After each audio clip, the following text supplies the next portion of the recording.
Asia Pop 40. Let's do this. All right, ladies and gents, our viewers, our fans, our listeners. Sorry, I forgot that we're radio. I'm Joey, and today we go all the way down under to Australia, and we're going to be speaking with the great George Sheppard from Sheppard. How you doing, George?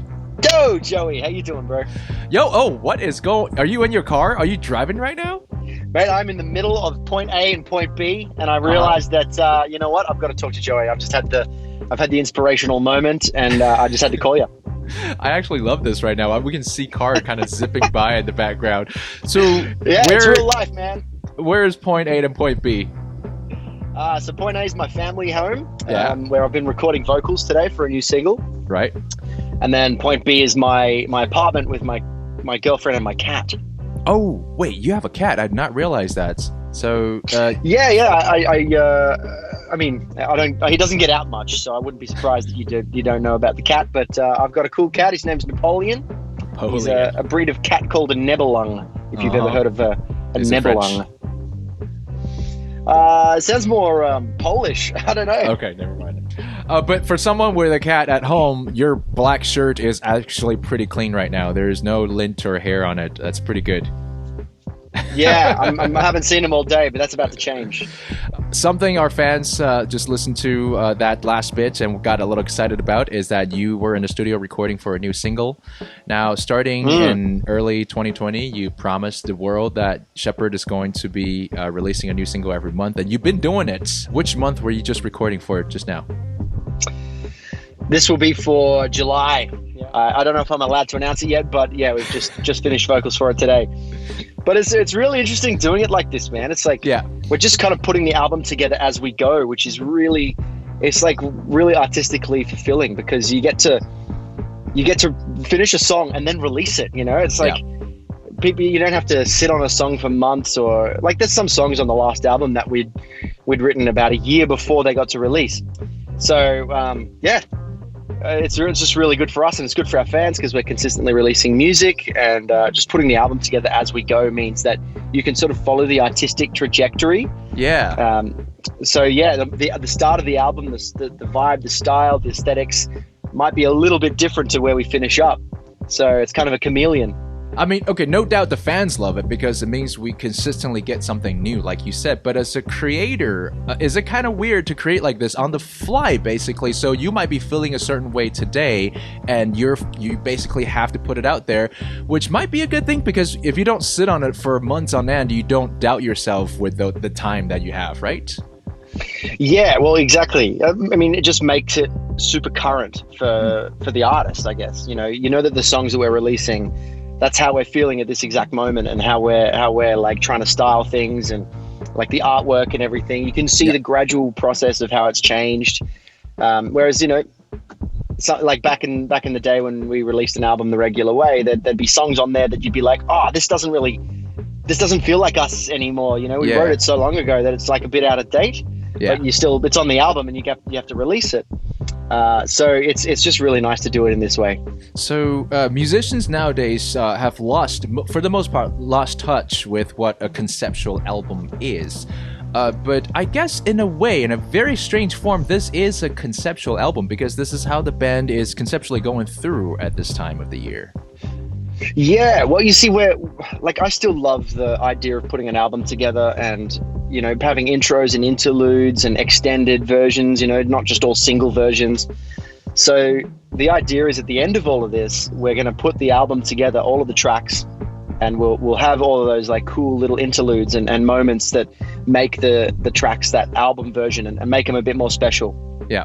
Because, it's a bit sad, but in this day and age, you can really see that people don't actually listen to albums as much as they used to. Like it's all Spotify and Apple Music. They cherry pick singles, and most of the songs on an album just kind of get wasted in a sense that people don't hear them. They don't get that moment in the spotlight, which is why we've done it this way. But yeah, I guess it is kind of a conceptual album in the sense that we're releasing it in a new way, and it's a kind of it's a concept in itself, just the way we're releasing it. Yeah, and in a very strange way, it really is. And you mentioned, of course, it's a bit sad that music has changed a little bit.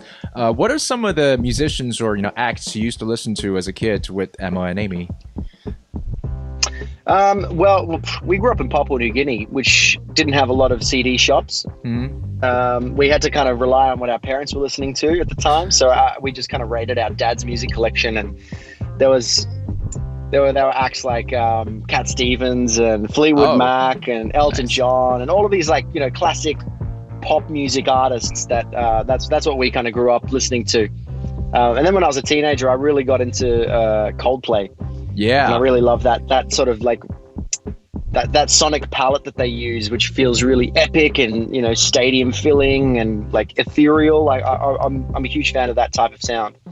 So I guess the mixture between those two gets you Sheppard. I think Coldplay is a fine example of a band that's not afraid to try new things, and they continue to take their music and their fans into different direction.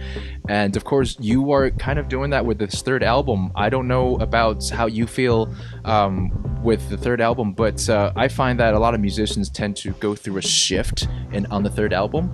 But you also went through a bit of a kind of a life experience shift, right? Like you almost had a career-ending incident in your life. It happened at just the beginning of this album. Yeah, so we did the Eurovision competition in Australia. It was called Eurovision Australia Decides. Yeah, we had a single called "On My Way," which we entered into the competition. Yeah, and there's a note in that song that's just so high for my voice, and I was really stressing about it, trying to just practice it and make sure that I could hit it. And I think I damaged my voice in that rehearsal phase. But I think it was a long time leading up to it, wrong technique. I got really sick over the Christmas before that. And then kind of going straight into that rehearsal, I just popped my voice, or I split my vocal cord, and it was a little bit of scar tissue hanging around on my vocal cord, which meant that I needed to go and get surgery and have it removed. But it wasn't actually all that traumatic, but I had this kind of quarter life crisis that I was this job's hurting me. I'm not supposed to be a singer. I don't know how to do it properly. I'm going to be an Uber driver. I don't care. I felt like the job that I was born to do wasn't the right job for me anymore. And so I kind of felt like it was collapsing all around me. And it spawned a good song though in Die Young. Yeah. Because we wrote that song as a final Sheppard song. We had a good run. We had a really awesome time. Thanks for listening. It's all very dramatic now that I think back to it. The music video shows too. It's got that doom and gloom vibe in the whole shooting, which I loved a lot about Die Young. And when is the whole album going to come out, do you think? I mean, it doesn't matter by now because we're kind of watching the band as you go, and it's nice to have singles at the moment. But, I have to ask for our fans, when is the album, do you think? Yeah, I think it will probably be early next year. Yeah, I mean, It all depends because the way that it works, the way that the industry is, if one of these singles really blows up in a big way, then we're kind of forced to release the whole album. Yeah. So that we can make the most of the audience that we'll have. But yeah, makes sense. I'm kind of hoping that we get to live this out and do the whole 12 months, one single every month. Yeah. And then we can release the album in January type of thing with all of the extra bells and whistles on it. That would be so cool if you have exactly 12 tracks for the 12 months of the year and it goes out early 2021. Do you have a name for this album yet? Well, I guess not yet because you're still in the creative process. We've got a couple of potentials. There's a short list of names that we're slowly sculpting down, kind of eliminating names. It's like the Big Brother of album names, Thank you, and I'm gonna let you get to your point B and play with your cat and hang out with your girlfriend. Awesome, Joey. Have a chat with you anytime, man. Bye-bye. Bye. Hi, this is George from Sheppard, and you're listening to Asia Pop 40. Asia Pop.